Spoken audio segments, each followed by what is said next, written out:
नमस्कार मंडळी, महाराष्ट्रीयन मेजवानीमध्ये आपले खूप खूप मनापासून स्वागत. तर बाहेर छान मुसळधार पाऊस सुरू आहे आणि पावसामध्ये छान असा आपण बासुंदीसारखा कडक गुळाचा चहा बनवतोय. आणि या चहामध्ये आज आपण अजिबात पाण्याचा वापर न करता फक्त दुधापासून मस्त बासुंदीसारखा कडक गुळाचा चहा बनवतोय. आणि चहा बघू शकता अजिबात फाटलेला सुद्धा नाही. तर रेसिपी शेवटपर्यंत नक्की बघा.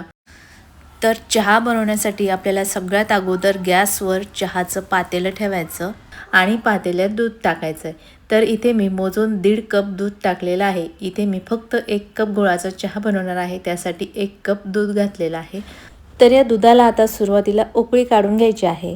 तर इथे बघू शकाल की थोड्याच वेळामध्ये दुधाला उकळी येऊ लागली आहे. अशी उकळी येऊ लागल्या की यामध्ये आपल्याला चहा पावडर घालायचा आहे. तर इथे मी 1 चमचा भरून चहा पावडर घातलेली आहे. तर गुळाचा चहा बनवण्यासाठी चहा पावडर तुम्ही कुठलीही वापरू शकता. इथे मी वाघ बकरीची चहा पावडर वापरलेली आहे. तर चहा पावडर घातल्यानंतर आपल्याला दुधामध्ये छान अशी मिक्स करून घ्यायची आणि खळखळून अशी या दुधाला उकळी काढून घ्यायची आहे.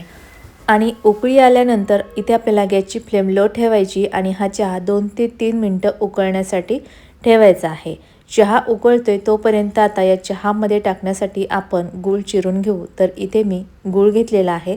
तर गूळ आपल्याला असा बारीक चिरून घ्यायचा, म्हणजे चहामध्ये टाकल्यानंतर हा गूळ पटकन वितळला गेला पाहिजे असा आपल्याला बारीक चिरून घ्यायचा. तर 1 कप चहासाठी 2 चमचे गूळ आपल्याला चिरून घ्यायचा.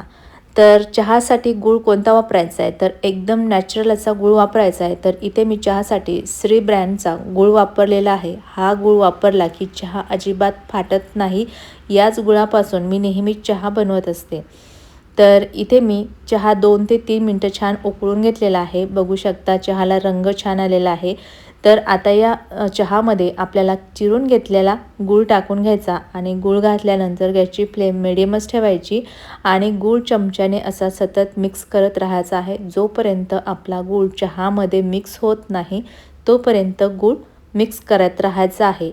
चहा न फाटण्याची हीच सोपी ट्रिक आहे. चहामध्ये गूळ घातल्यानंतर फक्त आपल्याला असा चमच्याने मिक्स करायचा, म्हणजे चहा अजिबात फाटत नाही. तर इथे आपण गूळ चिरून वापरला आहे, त्यामुळे अगदी 1 ते 1.5 मिनटामध्ये हा गूळ चहामध्ये मिक्स होतो. आणि गूळ मिक्स झाल्यानंतर तुम्ही या ठिकाणी बघू शकाल की चहा जराही फाटलेला नाही. तर या ठिकाणी हा चहा अजून तयार झालेला नाही. आपण मस्त हा चहा दाटसर बासुंदीसारखा बनवणार आहे. तर चहा आपल्याला अजून 2 ते 3 मिनटं उकळून घ्यायचा.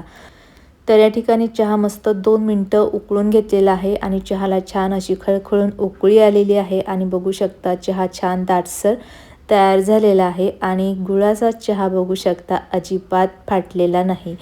तर या ठिकाणी आपला एकदम कडक बासुंदीसारखा गुळाचा चहा तयार झालेला आहे. तयार झालेला चहा आता कपामध्ये गाळून घ्यायचा आहे. तर बघू शकता खूप मस्त असा गुळाचा चहा झाला आहे, अजिबात फाटलेला नाही.